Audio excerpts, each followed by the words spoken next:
All right, welcome to another beautiful edition of the Locker Room and Voice of the People Television. I am Jerry Opeliohai, and we've got a thrilling show for you today. So much to talk about in the exciting world of football. And of course, the Premier League action resumed this midweek.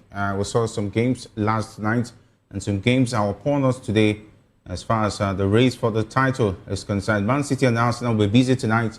And of course, we're looking at that and more. The Middle East, a lot of issues going on as far as whether the World Cup will hold.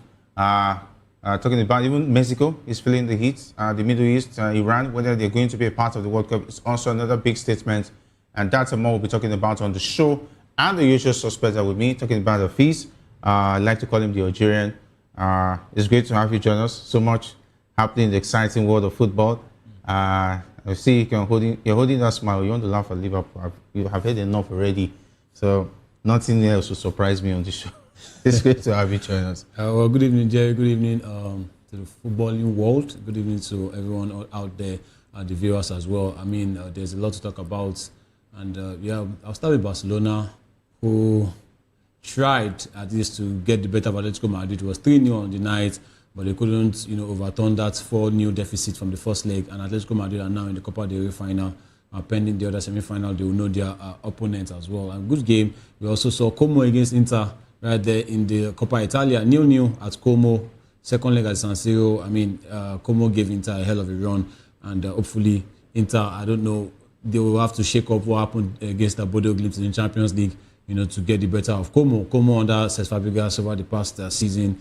They've been very, very excellent, good at what they do, and now they are chasing European football. So good one for Como as well. New, maybe they will go to Inter and try to get a win to qualify to the next round. And of course, Liverpool dropping points to Wolverhampton Wanderers. I mean, the bottom side is like Wolves are on the mission now, to get back, to stay in the Premier League, not to get back, to stay in the Premier League. They don't want to, get to the Championship, but it's looking like they are going to go to the Championship at the end of the day. But of course, in football, anything can happen. So it was a wonderful night, and of course the big boys are playing today. Everywhere in the big leagues, the big boys are playing today. Arsenal will be involved against Brighton away, usually like a banana peel sometimes, but hopefully Arsenal will be able to get a win. And of course Manchester City up against Nottingham Forest. So big games today, and it's good to be here to cover all the stories from the world of football. All right, while we wait on Mayowa to come in to join us and gloat, because he has made a lot of. I think I've not heard a single word of it, but I think the answer I just gave him was that how can you celebrate a deflected goal as a winner? Anyway, agenda was agenda. Anyhow, a goal is a goal now, whether it's deflected. No, that's by defense. He caught. Any defense is defense. I think when they scored the second goal against Arsenal at the last minute, it was like a long goal from Calafrio, but they will take it now. You use as your defense then. But how will Wolves beat Liverpool? That's the question. That's football. Okay, it's football. That's football. I didn't know it was football. I thought it was something else. I'm like, the bottom team is not supposed to be beating the defending champion. No. It happens. The bottom team also drew with the with the table toppers. With table toppers and the eventual winners. With 500 million spent, you should be able to beat any team now. I'm not even talking about the difference. There's a difference here. What 200 difference? Million spent, net spent. Yeah. I don't care. It's net spent now. We will start without a good defense. We will start again. This thing that you are doing. We will start again. Enough evidence. Wait, you signed for a team that signed Alexander Isak. Yes. Ugo Ekitike, Florian Wirtz. You are supposed to beat defenders. Wolves is the team you should be beating every day. Which center defense is this time? Which center defense is this time? Am I the one that spent the money? Okay. But you have good attacking firepower now. How many players play a football game? Who are Manchester United's defenders? How many players? Who are Manchester United's defenders? United is blessed. No, who are Manchester United's defenders? It's not about quantity, it's quality. Now Van Dijk is better than every Manchester United centre back. The thing is that Van Dijk won the league. Van Dijk alone cannot do it. But Van Dijk won the league last season with Konate. So it's a league-winning defense now. The players are tired now. The players are tired. Yes, they've been. Why are they tired? They don't bench them. Are they not humans? Okay, but they signed. Are they machines? Wait. Answer me. Rest in peace, Diogo Jota. Yeah. Right. So Diogo Jota was replaced. Darwin Núñez, Liverpool fans, of course, they were complaining about him. He doesn't score, so he went on to get an Isak. For you to sign Isak. Isak is injured. And you also saw that Luis Diaz, we need an upgrade. There's a Cody Gakpo, there's Florian Wirtz. McAllister, come on now. You are supposed to beat Wolves. You don't have an excuse. No. This is the same Liverpool side. Was a deflected This goal. is the same. Let's not talk Liverpool side. now. We'll get to that side of the show. No. Maiwa is not with us. Can we take Maiwa? Maybe Maiwa will speak my mind. But this is the Liverpool side that beat Arsenal. Maiwa, it's great to have you join us. To be on locker room. More than Liverpool is not entering the top 4. Their failed has been sealed. How do you lose to a Wolves side? How? I don't know. Well, I'm so happy that we are on the road to Jerry wearing the Manchester United jersey for 1 week. He will wear it. Yeah, for 1 week. I don't understand what Wolves. I don't understand what Liverpool is doing. I think, on the most serious note, I think Gomoa should be playing more. Salah and the rest of the boys, they are not doing so well. I've said it consistently. Majority of the goals that Liverpool concede is from the center of defense. What was Konate doing, going close to Aroko Dare when Van Dijk was already with him? Konate was supposed to be shadowing the other guy. I don't understand what he was doing. The 2 goals came from the center of defense, and we've said it consistently. Until something is done about that defense, there is no way Liverpool will get anything sensible. It's just unfortunate. You spend so much, yet you are behind an inconsistent Manchester United. It's just unfortunate. Man United is consistent. Really? Yeah, no. The way they started the season. Obviously, the way they started. The way they started the season. The way they are winning games, are they inconsistent? You know, Liverpool are the ones that actually bought this league. No. The thing is that, so let's not forget, Arne Slot has lost a lot of games. He deserves to be sacked. On a good day. That's his 9th league loss of the season. Yeah, he has lost 9 games. Yeah. How many managers can lose 9 games and still be the manager of the club side? Pep Guardiola. Pep Guardiola has lost 9 games in a football. He has lost more than I think he 6. has broken, and it's not has shattered all the records in terms of losses as far as Liverpool is concerned for any manager. Hey, but he's a league-winning manager. You can't sack him now. For Liverpool, they have Konate and Van Dijk. Yeah. They are world class. They are unbenchable. Exactly. They're unbenchable. That is why you should be beating Wolves. And that's what I'm saying. I need to explain anyway. Let's go over to the conversation. There's Frimpong. There's Milos Keke that was beautiful at Bournemouth last season. Frimpong, don't forget now, he was part of the Invincibles in the Bundesliga. Okay. You have a certain Alisson Becker. You have Mamadashvili, who is also one of the top keepers. He was one of the top keepers in La Liga. You have a certain McAllister World Cup winner, Dominic Szoboszlai, who is your player of the season, by the way. You have Wataru and Gravenberch, that a lot of people were even comparing to Caicedo. You have, what's his name, Cody Gakpo, who did well at 2022 World Cup. Absolute baller. Ngumoha, your best player in preseason. These are players that will start in other teams, though, Jerry. So you should be beating Wolves, right? Okay, yeah, they should be beating Wolves. Anyway. To come to his defense, Arsenal did not beat Wolves. So, they can have an excuse Arsenal did not lose to Wolves. Losing to Wolves is a sackable offense. That's true. That's true. Manchester United, with how inconsistent they can be, they won't lose to Wolves. They drew. And I remember when they drew with Wolves, a lot of people did not let some people rest in this. Well, that's true. On this show. That's true. Some people did not rest on this show. So now you should be able to take what you give, right? So let's continue. Imagine Jerry is not speaking so much about Liverpool today. We'll get there. We'll get there. There's a saying my father always echo. You don't advise a man that doesn't want to be advised. You don't give advice that is not needed. Why are you showing? Advice? I want to follow my father's advice now, so that I won't start shalaing. What it will not help. It will not make sense to somebody who have an agenda. So there's no point. Anyway, but let's go back to the script. In the words of a popular artist, you explain. But let's go. Are you still on? Should you still have the floor? Because I think you have a lot of time. Let's go. Are you done? We will still get there. When we get there, we'll drag you. When we get there, we'll drag you. Don't worry. Rest, Jerry. See, I'm available. Just go on. Carry on. Rest. Nothing to you. Rest. Anyway, let's talk about the situation of the Middle East, where the U.S. President Donald Trump has expressed indifference to Iran's participation in the 2026 FIFA World Cup, saying, "I really don't care if they play." This comes amid rising tensions in the Middle East and concerns over Iranian officials and supporters entering into the U.S. host nation. Trump added that Iran is a very badly defeated country and is running on fumes.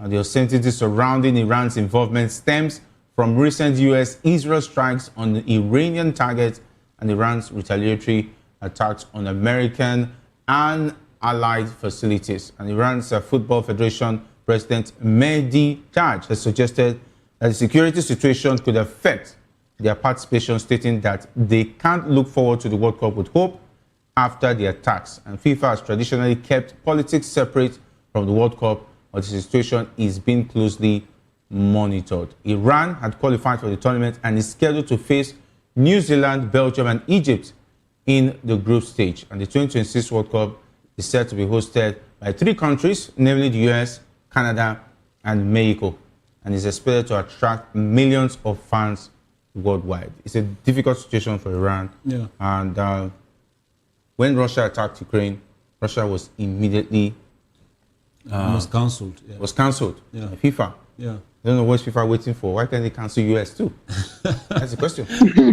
Well, That's a subtle question. Because it's sad. is that double standard? Is that a word for double standard? It's sad for me, but I mean, Is that qualified to be called double standard? If FIFA is not hammering USA, since they also hammered Russia for doing something similar, if not even more.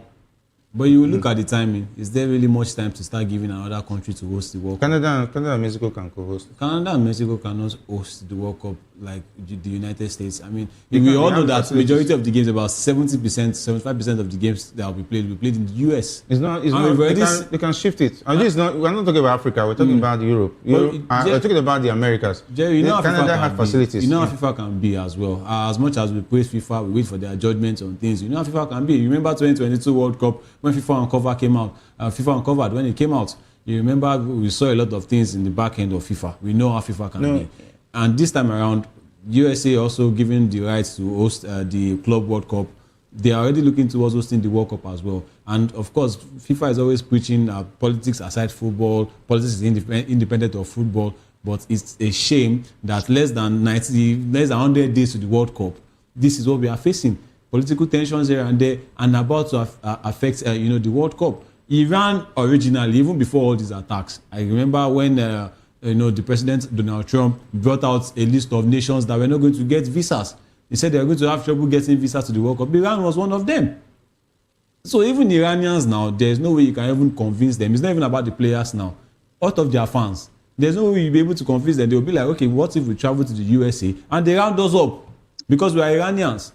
And the way it is now, I don't think Iran would want to go to the World Cup. Even Meditage came out to say, okay, there's nothing official yet, but it is not looking likely. They will likely replace Iran. Yeah. With who? That's the question. I think they're already looking towards the replacement. Yeah, it's going to come from or those. maybe they can even play with 3 in the group. They can. No, I think it will take the shine off the completeness of the Yeah, World but if Cup. they want to, I think they can- want at to least give it to the a country country they took it from. They have to give it From their group.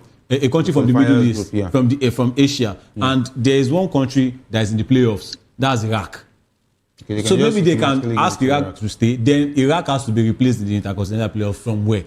No, maybe from Maybe a that country that continent finished below Iraq in the in the Asian Qualifiers. playoff might now go to the playoffs. Maybe that is what is going to happen. Yeah. But it's just a shame that at this point in time, FIFA is having a lot of pressure on their head It's just not- because it's of this not fault political theirs. They tension. didn't plan that US was going to start. Exactly. But my question still remains, Maiwa. Since they did it to Russia, what is stopping them from doing it to the US?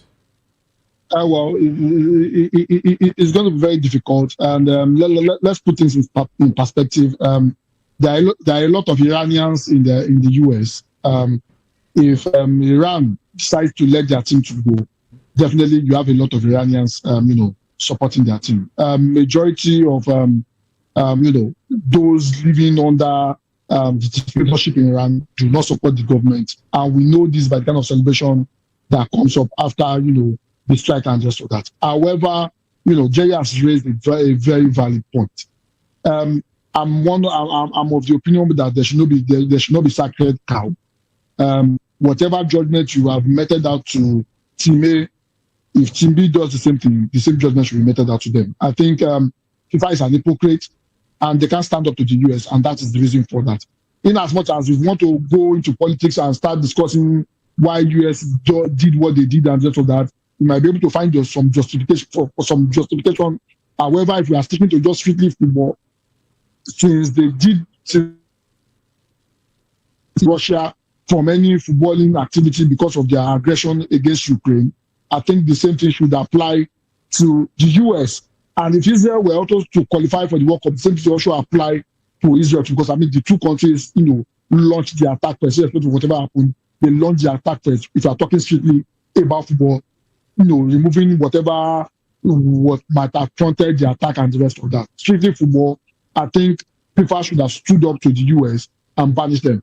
Yeah, I think said something as regards, is that FIFA is not CAF. There are other replacements they're on standby. God forbid if there is a natural disaster or a huge natural disaster, just like we had in Japan in 2011, where they had a nuclear disaster, where the earthquake caused nuclear disaster, that the whole lot of region nobody could go there until they cleared off the nuclear waste. If that happened in the US, definitely the World Cup will not hold in the US. Somebody else would have to step up. So it's just the fact that Gianfantino cannot stand up to the US, and the reason for that is this: we all know, they might not want to come out and say it, we all know the corruption in FIFA. We all know the moment you stand up to the US in this kind of situation, it might seem you want to disgrace the US, and they will come after you, and we know what will come outside of it. I don't like the fact that they are doing double standard. Why do you measure for Ukraine, for Russia a certain way, and you allow US to slide? Yet you don't want to involve yourself in politics. You are punishing the country. Yet US is attacking Iran, and you are not punishing the US. It does not make any sense. This is strictly talking from football angle, so that all political people will not start attacking us and saying this. But from footballing angle, FIFA is wrong. They need to maintain the same standard that they are not maintaining at the moment, and it's so shameful. Yeah. All right. The last country that dared the last time FIFA dared the superpower, Sepp Blatter paid dearly for it, and he lost his job as the FIFA president, and that is giving Qatar the hosting rights for the World Cup. That led to all the FIFA uncovered and all of that. That's why it came out during that time. So Gianni Infantino would not want to follow the route of and again, even the USA did not even get to play any games for the qualifiers just because they are hosting. Yeah. So I think what the US is only enjoying even for FIFA is that because they are the host nation and one of the hosts. And Canada as well did not play any qualifying games, even Mexico too. So for me, I think FIFA, yes, you might call it double standard from them, but I just think that at this point in time, less than 99 days, I don't think they want to give it to any other host at this point, or maybe Canada or Mexico will host it right now. I don't think so. I think all is even set. But my own is this: even before the attacks, Jerry, you can also bear me witness that even from the start of the year, there's no World Cup balls. There are sometimes that the previous World Cups is from even the previous years, the previous 2 years, that you already be feeling the buzz of the World Cup. I still remember 2010 in South Africa. It still gives me that goosebumps. It still gives me goosebumps, and I don't know what's really going on right now. It's like football itself has gotten to a stage where it's not really that interesting. Yeah, Jerry. All right, not really that interesting, and of course we'll wait and see what FIFA does. Maybe they might decide to hammer the US and take them off qualification and give it to only Canada and Mexico, because this they will still have a board meeting to discuss what to do about the situation of US and maybe take a decision. I don't see it really happening. Jerry, it will never happen. It's not going to happen. It's not going to happen. I don't think so. It's not going to happen unless Infantino wants to be arrested tomorrow and one investigation will come out. It's not going to happen. We are not even seeing the stadiums in the USA maybe being developed. It's like those guys are just ready. Normally we'll see stadiums developed. We'll be seeing. Canada is also ready. Yeah, maybe by next month we'll start seeing preparations and readiness for the World Cup. But I mean, I remember Qatar, last World Cup in Qatar, we were seeing stadiums. Remember the stadium using 915, stadium 915 or something like that, where they use 915 containers. We could see from the beginning of the year. What is it about the host nation prior to a big event like the World Cup? Because as a host, you ought to have a friendly atmosphere. But right now, America is not friendly. They're not friendly towards tourists or visitors. They're even sending people who are already there out of the country. Yes, and a lot of hostilities have been coming from the US towards their perceived enemies. And this is the same country you want to host the world to a tournament that is meant to bring the world together. That's what I'm Is saying. that not? Maybe Is that the not a next few- contrast? Is there no? Yeah, maybe the next few years there will be another. Because there will be another FIFA. how do you Uncovered. host people to a competition that's supposed to unite the world, but you are chasing the people already there, and you are hostile towards your enemies? So Do you know this is not even on US alone? Well, Yeah, Maiwa. so the thing is this. Let's put it in perspective again. See, the thing is this. In as much as I don't think there is an, apart from maybe Iran and some other countries that US have had issues with, majority of what the US is doing is also geared towards protecting the visitors that are supposed to come. And this is going off football a bit. How do you allow people you cannot give account to enter your country? According to report, they have over 20 million illegals that have come into the country in the last 4 years, living in that particular country. People are committing crime with reckless abandon. The stance US is taking at the moment has resulted in drop of crime, and you don't want to welcome people where you start recording issues of visitors being mugged, visitors being robbed, or visitors being killed. So if you want to look at it from another angle, this is also geared towards ensuring that safety of those coming in are guaranteed. Because how do you manage people you don't have their record? So if you want to look at it from one angle, apart from few countries that the US is having a dust up with, I think majority of their action is also geared towards ensuring that the visitors that come enjoy their stay. And if you're in the US legally, I don't think you have an issue. Those that have issues are those in the country illegally. And securing your border is one thing you cannot play with. We know what's happening in our country here. We know how many people who are not Nigerians that are terrorists that are in this country because of our porous border, and we know how we are dealing with terrorism. So, if you want to welcome people, you want to ensure that your border is secure and safe. And I think what the US is doing might probably be geared towards that. All right. What about Venezuela? Because they also attacked, they abducted their president. You see, that's why I said we should take politics away from football. There's a political aspect there that we don't want to go in just because we want to stay in the context of football. But Jerry Maiwa, on a lighter note, there's a certain country that was also rumored to be on the list of those countries that will be denied by the USA. That country is trying to get to the World Cup through the back door. So maybe if they get to the World Cup now, they might still be denied because Nigeria was there. Nigeria is is also one of the countries. So it might also affect Nigerians as well. Hold on. When you talk about countries of particular concern, does not mean that everybody coming from that country does not get access to visas. If you qualify or whatever it is, definitely will get. However, visa application will be very stringent for people coming from that country. And you will want to understand that, this is based on security concerns and the rest of that. We know what's going on in Nigeria, but it's not that anybody from that country does not have access to US. People still travel from Nigeria to US. I don't think, it's just stringent. It's not that they don't want them to come. But Mayo, I don't think they will even need population from Nigeria to travel to US. The population of Nigerians already in US. If they fill the stadium alone, it's enough. But do you know there was a time where the president was even trying to get Nigerians out?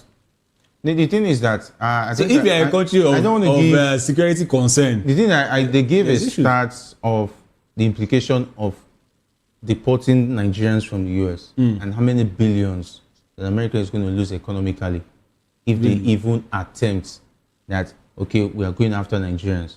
So even the American government knows how important Nigerians are that are documented. Well documented in the US. Okay, but they're not the only ones that will lose. What I'm trying to say is that it's not only Nigerians that will make them lose. This Nigeria, this one that we are even saying is not even up to the percentage of the Latinos, of the Mexicans, of the Colombians inside. But, America is all about that. It's the United States. There are a lot of people. In fact, before you even see the pure Americans, that means a lot of Nigerians even hold political positions in the US. Yes, some, yeah. And most of the best surgeons and doctors are also Nigerians. They have over how many states? They have over 50 states, or 52 states. In the US. And I think the black population in America, Nigeria has the most educated population. Okay. Yes, who are even aspiring to PhDs, and so they have the most educated black population. So you think US are going to have issues if they get Nigerians out? if they deport all Nigerians in the US? They'll still keep some Nigerians there now. There are some Illegal Nigerians. Yes, exactly. I was going to say. Jerry did not mention the Nigerians that don't have passports. They don't have. I'm talking about the legal passports. They don't have papers. I'm saying the legal ones. If they even fill up the stadium, they will get the legal ones out now because they are there legally. You know the illegal ones that. I don't know them. I'm not saying now that there are illegal ones there. Before they come, I'll be checking my passport and be asking because I may have plans to go to the US. Definitely they want to get the legal ones out. So I don't think they will make losses over that. This conversation can be documented. I don't want to follow up. Let's talk about. Let's stay with sport, where Brentford defender Michael Kayode is set to meet with Nigerian coach Eric Chell at the end of the season to discuss representing the Super Eagles. Born in Italy to Nigerian parents, Kayode has represented Italy at various youth levels, but hasn't been capped at the senior level, making him eligible for Nigeria. Chell has already initiated contact, and Kayode's initial reaction is encouraging, especially since his chances of making the Italian team are slim. Okay, I remember this guy is the longest thrower. Yeah, that guy throws ball for a living. And the new age Loridella. Yeah. So he reminds me of I'm trying to remember the left back for Liverpool, and Irisa. Yeah, and Risa. Oh, yeah, those long throws. We'll wrap the clothes with his ball with his jersey. And having him in the national team, but I've heard that he's already said he wants to play for Italy. Now it looks like he's saying that it's not going to be an option. For me, I think Michael Kayode this season, his performances have caught the eye. A lot of clubs want to even take him away from Brentford, and if he gets to the Super Eagles, it's going to be a good addition. But my question is this: I mean, the position is coming to play. Right, is the right back position. He's a right back actually, not vacant, right, and we have the likes of Olaino. A fit Olaino plays for the Super Eagles of Nigeria. Also, we have the likes of Bright Osai Samuel, who I think the AFCON has given him a bit of redemption, and is also doing well for Birmingham City in the championship, and can also go forward. And my thing is this: even Italy, I think Italy right now they need more of a Kayode than Super Eagles. Just like I said, I mentioned Bright Osai Samuel and Olaino. For Italy, I think their best right back right now should be a certain Giovanni Di Lorenzo, who is in his 30s. Raul Bellanova of Atalanta, yes, can also be very good on his day, but he has not even caught the eye. So Michael Kayode right now, for me, is even closer to Italy than the Super Eagles. And of course, he has represented them in youth tournaments. And of course, General Gattuso is also looking, to put in. General Gattuso is getting anybody that is Italian that is in form now. You remember that I mentioned the Honest Ahano that the Super Eagles recently lost. I also mentioned the Destiny Udogie and Michael Kayode. Still not yet played a competitive game. But still not been capped yet. But there will be a friendlies this month. Maybe it's inconsequential. What? It has to be a qualifier. I mean, yes, he might put him there because if you look at the Italian centre backs now, Honest Ahano is one of the Italian centre backs that is performing this season. With maybe Calafiori that will be on the left, can also play centre back. But right now, if you look at the right back position, for Italy or even for the Super Eagles, let's say he's Nigerian now and he wants to play for Nigeria, he's like the most informed. What? It's very difficult to bench Kavibasi and Benjamin Frederick. He's not centre back. He's a right back. He's a right back. He's battling with Olaino and I'm talking about Honest Ahano. Yeah. No, I don't think he will come to Super Eagles and start. No, so I think he will pick the option of playing for Italy. But even Italy, he's not going to start in Italy because Italy has right now. They believe the OGs. Italy is a team that respects as far as Gattuso doesn't do that too. You have to be informed. Okay, Maiwa. Yeah. Do we really need Kayode right now in the Super Eagles? Well, I might give a controversial answer. I think the answer is no. And this is very simple. I've said it consistently. Those running our football, they don't know what they are doing. Sometimes it discourages people from coming in. But Kayode is only considering Nigeria because his chances for playing for Italy is very slim. And I do not want that. Nigeria should not be a dumping ground for anybody. I've said it consistently. Yeah. I don't have any issue against people born outside Nigeria wanting to represent Nigeria. But you have to show the commitment, not because a door is closing for another country. That is the reason why you have decided to come and play for Nigeria. As far as I'm concerned, I would prefer somebody from the NPFL to take that position than a Kayode that is only considering Nigeria because he feels he might not be good enough to wear the Italian jersey. I don't want our team to be like that.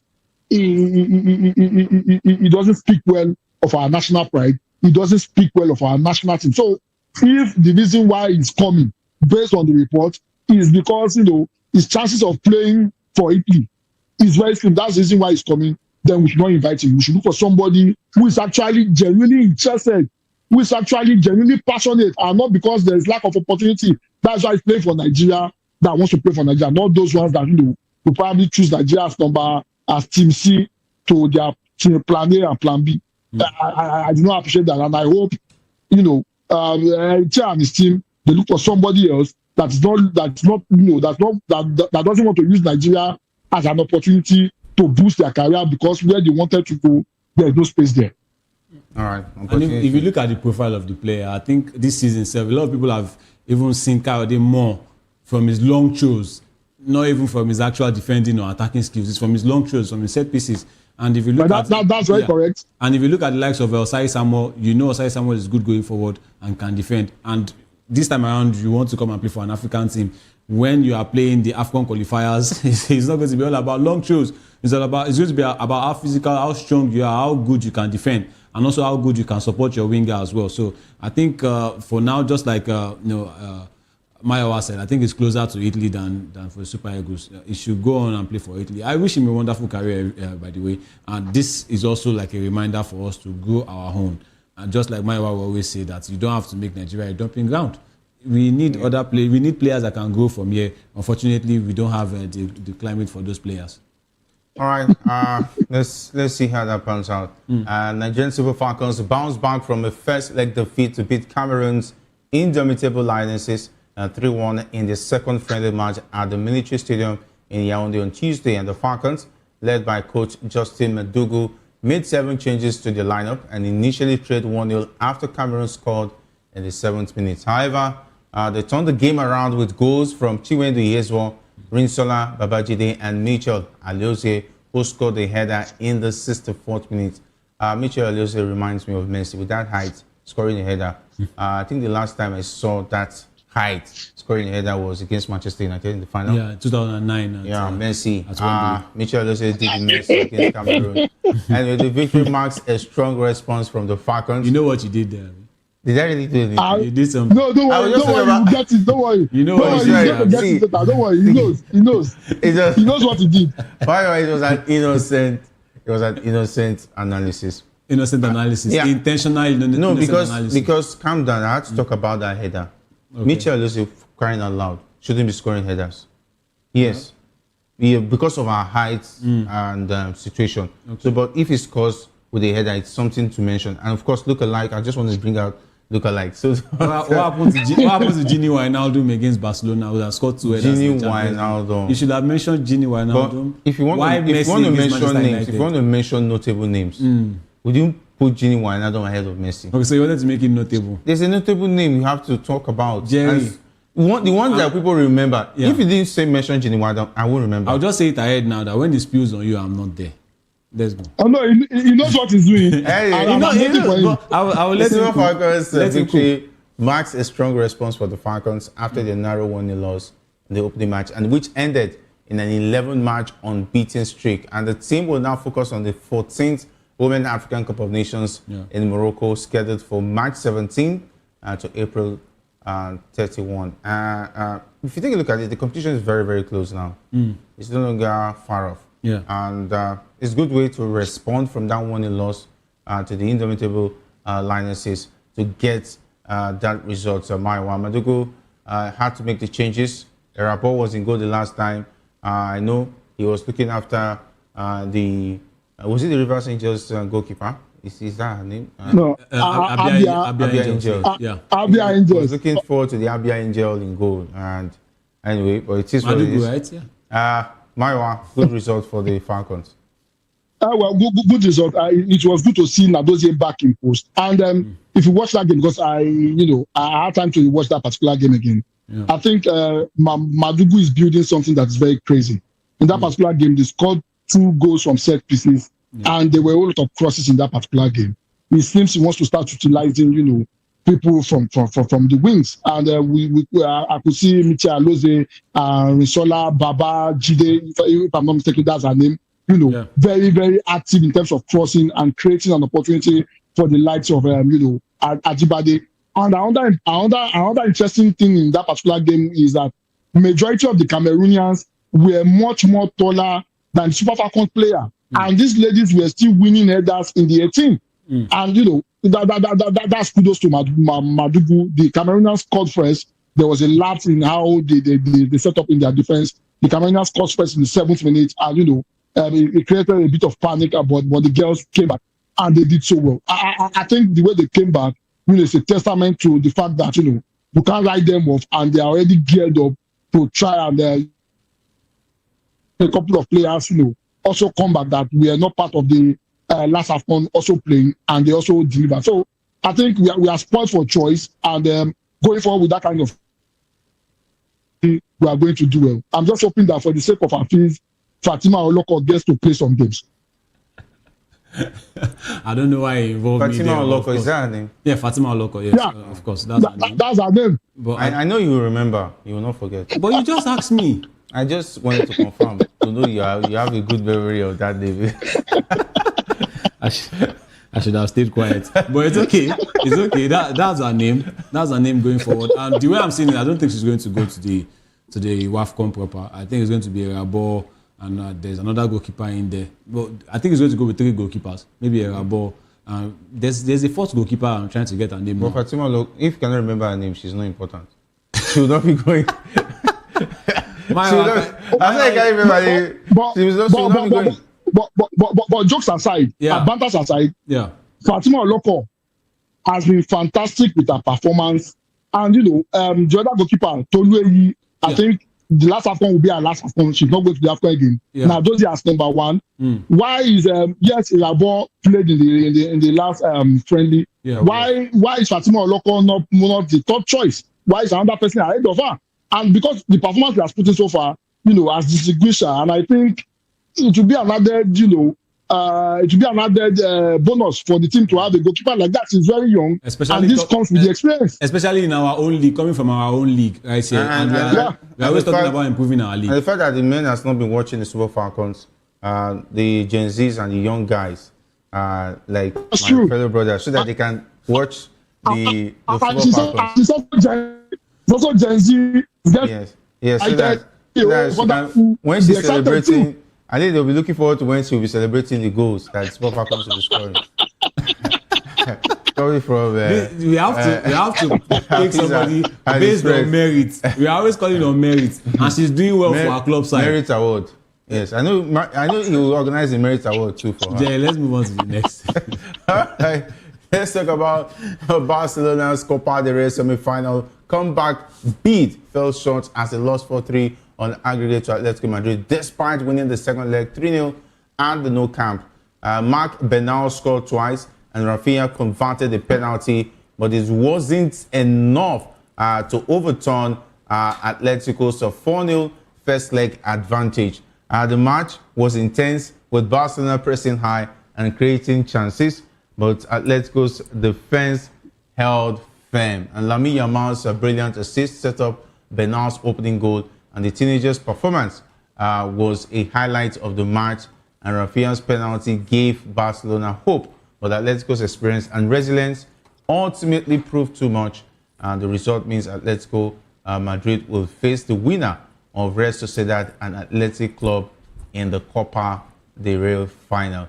Maiwa, quite a very interesting one result for Atletico. I thought somehow that Barcelona was going to do the impossible, but Atletico Madrid held their own, and eventually they make it to the final. But for me, I would have loved maybe a big comeback drama from Barcelona, or put Atletico Madrid to a penalty shootout to really appreciate that semi-final. But it ended in a very interesting one out there at the Nou Camp. Well, definitely you were expecting you would expect a Barcelona to respond, and respond they did. They scored 3 goals. However, I have an issue with the penalty. I don't understand why you award that as a penalty. If I'm not mistaken, is it not Marc Bernal, or what's his name now? When he was in the 18, he decided to leave his leg behind, and cause a penalty. I don't understand the rationale. Yeah, Pedri, I don't understand the rationale behind that the referee awarding the penalty. I was expecting that Pedri would get a yellow card for diving for simulation. That did not happen. However, kudos to Atletico Madrid. They were lackluster. They allowed Barcelona to score goals. You would have expected that with a 4-0 lead, they will show up better. Barcelona a lot of opportunity, a lot of chances on the ball, and we saw how dangerous they could be. Winning that particular game 3-0. Yes, it was not enough, but congratulations to Diego Simeone. At least it's in the final. We'll probably be facing up with either a Real Sociedad or an Atletico Bilbao side. But for me, I think the performance from Atletico Madrid was a bit poor. How do you win the first leg 4-0 and the second leg you struggle, you had no impact? I think Diego Simeone should go back to the board and do something much more better with his team. Most of the time, you see Atletico Madrid, messing up things the way they did against Barcelona. They almost cost themselves the opportunity to get to the final, but they were lucky enough. Barcelona could not get the fourth goal. All right, it was the story of the team that took better advantage of their home strengths, because Atletico scored 4 when they were at home. Yeah. So Barcelona failed to score 5 when they were at home. It was just a game of home advantage. It would have been a crazy form of remontada if that happened. 4-goal advantage, but of course it's not the first time. You remember the Champions League in 2017 against Paris Saint-Germain, where they overturned the 4-0 deficits and they won 6-1. But this one is against a very, very rugged Diego Simeone side, who, the way they started that game, it was like anti-football for me. Everybody to the back. Alvarez and Lookman were just running up and down. I've never seen Lookman in his football career defend like that. He spent more time in his own half than in the Barcelona half.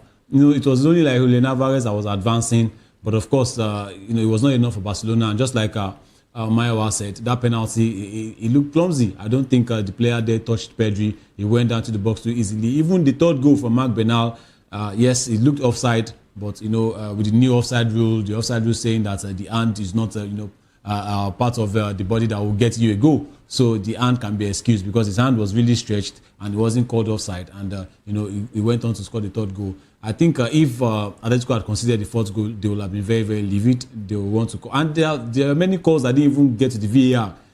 We didn't even get to see the screen. That was even from the penalty and all of that. So for me, it looked a bit dodgy, but Barcelona on the night with the better side. They were the better side of the night. Lamine Yamal, he reminded us why he's still he's one for he's not even for the future anymore. He's for the now, he's for the present. This boy at 18 is just so inspirational to a lot of other younger players now that want to be like him. At 18, he's already a real model. Very fantastic footballer, Lamine Yamal. Is just one of the players that is making that wing position not looking extinct, not making the dribblers in world football look extinct. Because how many dribblers do we really have now in world football? Let me say a handful. Maybe a Lamine Yamal, Vinicius Junior, maybe a Bradley Barcola. Those are the wingers that can dribble that are left. Now we are seeing more of robotic players. But Lamine Yamal, fantastic performance of the night. Pedri as well, though he suffered an injury. Joe Kounde and Alejandro Balde as well. Going forward for Barcelona, they might not be available because they also suffered injuries. But Atletico the night, they were dogged. At least from the last 10 minutes when it was 3-0. They managed to take that 1-goal advantage. That is prime Atletico. If Atletico is leading you by a goal, trust me, and it's the last 10 minutes or last 15 minutes, you are not scoring. And that was what they also did for Barcelona. And on they go to the Copa del Rey final. And Barcelona, I think they will just want to build on performances like that. Rafinha came out to say something. He said that with performances like that, they can go on to win titles. And of course, brilliant, but it was not just enough. That funny was maybe a bit too much from the first leg. All right, let's see how that pans out. Talking about football being robotic, legendary Dutch footballer Ruud Gullit has expressed his disappointment with the current state of the sport, stating that he's decided to stop watching football. He cited Arsenal's 2-1 win over Chelsea as an example, calling it absolute garbage and criticizing the lack of creativity and bravery on display. Gullit is a Ballon d'Or winner, an European Cup champion, longs for the days of expressive, free-flowing football again. Gullit's frustration is not limited to one match. He feels that modern football has become too focused on passing and executing tasks, lacking the excitement and skill of the past. However, he praised Lamine Yamal as an exception, but overall, he's disappointed with the current generation of players. Mayo, do you agree with Gullit over his disappointment with this generation of players. Yeah, I agree with him. And the decline started in 2008.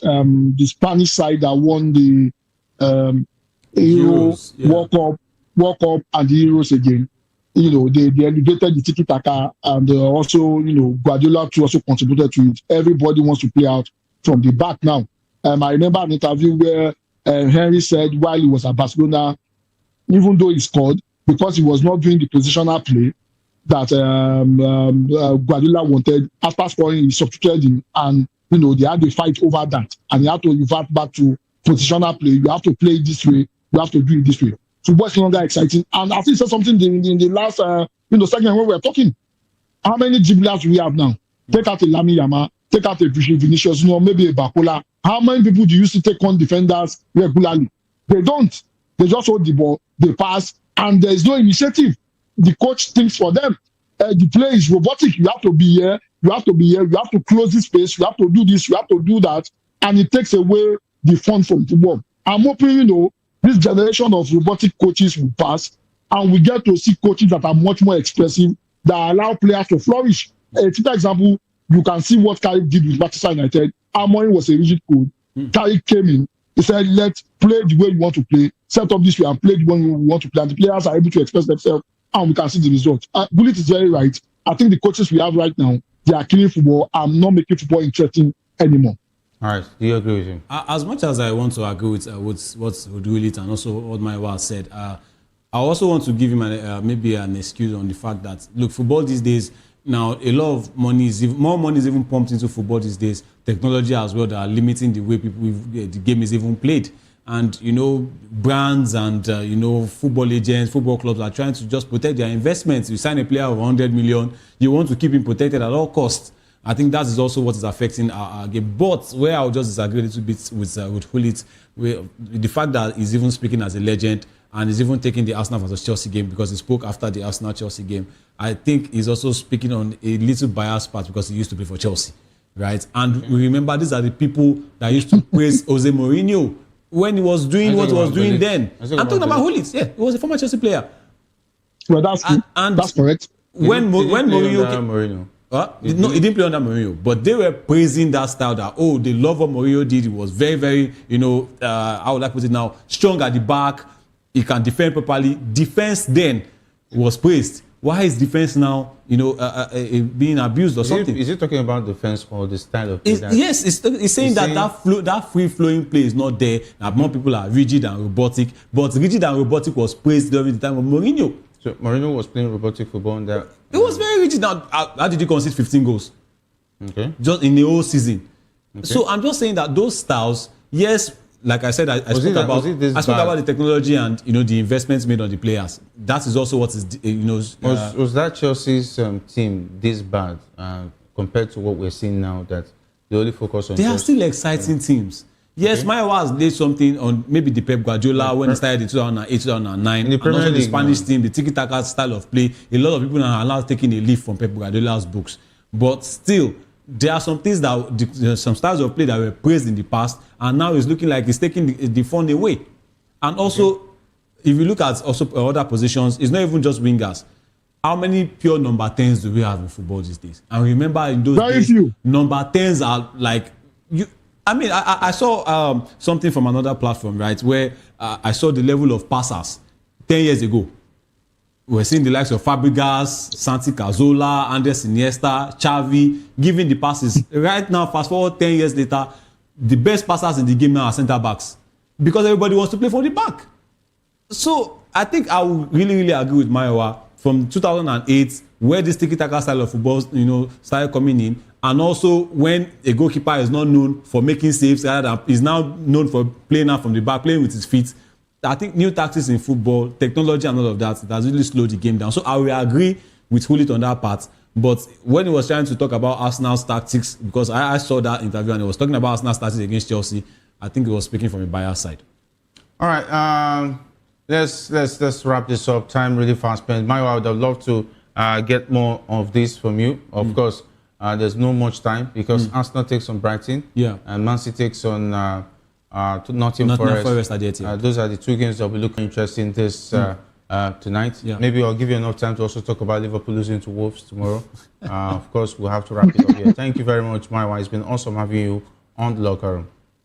Well, it's always amazing to be here. Yes, we escaped dragging today, but when Manchester United wins, tomorrow we'll continue the dragging. Yeah. Thank you for having me, Jerry. All right, thank you very much, Hafiz. And of course, big thanks to the guys behind the scene for making sure the show is great. And of course, big thanks to talking about the likes of Victor, not leaving out Jeremiah Hassan, and of course, not leaving out Hafiz. Yeah. I'm here with you. Maybe the likes of Alex as well. Okay, Alex, yes, we're going to talk about Alex. And of course, up next is Political Lens with David. He'll be here to make sure that Political Lens is to your delight. My name is Jerry Apelahai. Saying thanks for being a part of the locker room. Until we meet again, stay safe, and if not waiting at all, do it the sports way.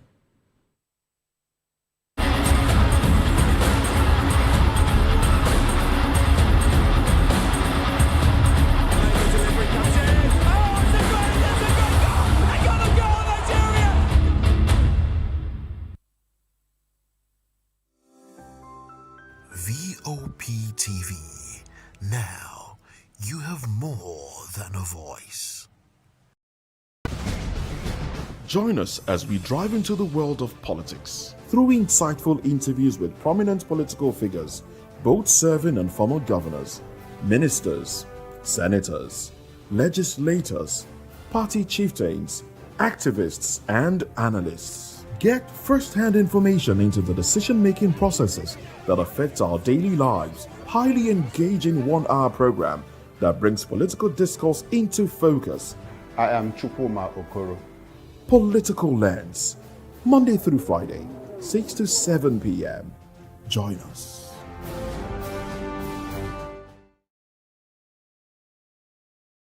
When you say, make Nigeria no happen to you, me sef go say, make you no happen to Nigeria. You dey bypass your light meter. You dey jump queue. Yet, you dey wait make Nigeria change for you. My brother, my sister, you sef change. Oh yeah, see that Naija pikin wey pack dirty wey block gutter wey dey cause flood. Make we dey care for our environment. Gen Z is no one work. Now quick cash them they find. Just like that, boys don't turn Pablo. And girls? Hablets. Wetin dey happen? We dey argue online, spread fake news with our full chest, divide ourselves on top religion, tribe, and politics matter. But we go dey shout, no unity for Naija. My brother, my sister, unity begins with you. Someone japa, nobody wants stay. But who go fix Naija if no be you? Omo, you go say o. Naija dey wait for us same way we dey wait for Naija. That na why National Orientation Agency don bring this better ogbonge plan wey go change the game. That na 7 for 7 agenda. 7 promises from leaders and 7 citizen codes. Equality, democracy, entrepreneurship, employment, peace and security, inclusivity, justice, meritocracy. Now the Naija promises. But without our own discipline, duty of care and tolerance, respect and true leadership, transparency we all need, environmental awareness, resiliency no go walk. 7 promises, them don't talk am. 7 codes, now we go do am o. No dey wait, no dey look face, join body make we run the race. Now you and me, now you and me, now you and me, go fix our Naija.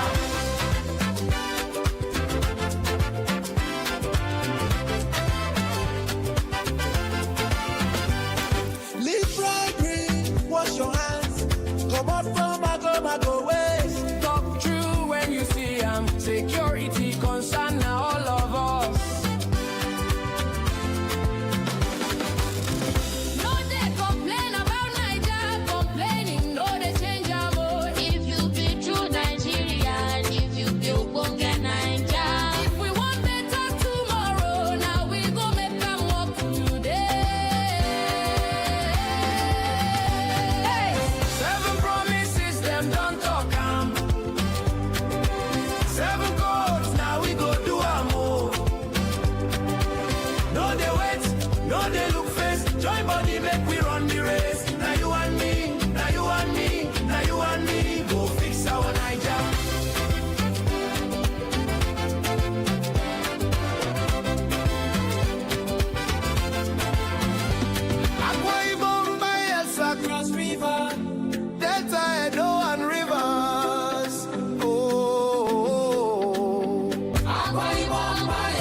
If we be true Nigerians, we go rise hand in hand, uphold the 7 for 7 agenda for Naija, our hope, our pride, and our strength.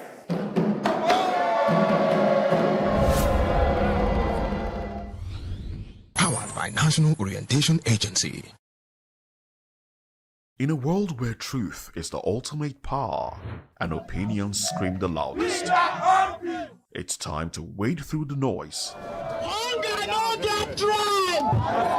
Hunger no get religion. And scan the human interest and trending topics that matter.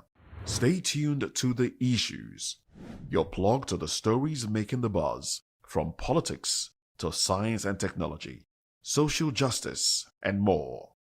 Let's tackle the tough questions and expose the truth. The Issues on Voice of the People Television, Mondays to Fridays, 8 to 9 p.m. The Issues. Don't just react, understand. Africa is on the move, a continent of rising voices, untold stories, and powerful transformations. From the streets of Lagos to the heart of Nairobi, from the mines of Congo to the tech labs of Cape Town, the African story is being written every day. Bold, dynamic, unstoppable. This is African News on Voice of the People Television. We don't just bring you the news. We analyze and bring you Africa's heartbeat, the politics that shapes our nations, the economies that drives our future, the cultures that defines who we are, the voice that must be heard. Africa News, Africa's voice, Africa's future. Where Africa speaks, the world listens.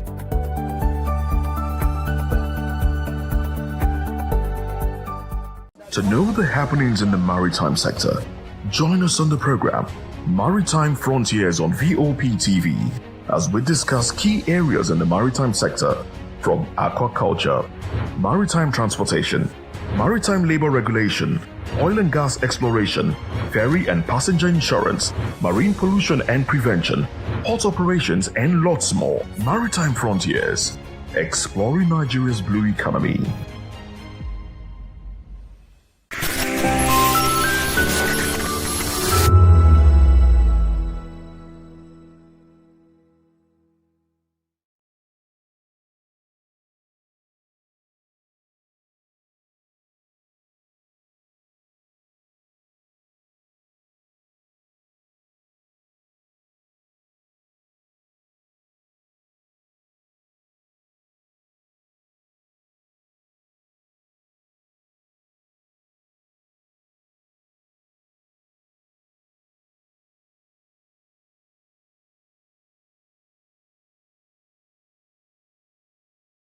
Ideas and conversations shaping the future of learning in Nigeria and beyond.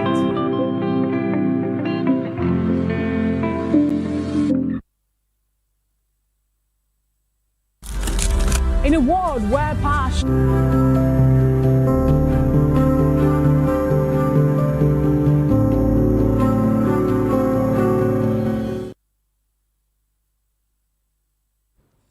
Well, hello and welcome to Political Lens right here on Voice of the People Television. I am David Edwin. On the show today, we'll be talking about very, very important conversations that is needed to be heard and, of course, be heard and talked about by every single Nigerian in the country and, of course, around the diaspora. Today on the show, insecurity, trillions paid to bandits, communities under siege. This is according to the report by the IHCR. Also, federal government bans roadblocks, cash tax collection. And on the Electoral Act, we're not screaming like opposition. This is coming from the APC. Well, these are the major conversation we'll be having for today. And however, would also urge you to kindly visit our website if you need to take us with you anywhere in the world. And how best do you do that? You just go straight to www.vop.ng, and I tell you for a fact that you can take us anywhere in the world. And if you've not subscribed on our YouTube channel, I don't know what you're waiting for. On YouTube, we're at Voice of the People TV, and on all other social media platforms, we are at VOP TV Live, because as Voice of the People TV, your opinion matters to us. Therefore, we would encourage you to also call in and share in your thoughts and your reactions on WhatsApp. Our WhatsApp number is 0904 473 2605. 0904 473 2605. Well, I called those numbers because with us, you have more than a voice. Well, I would only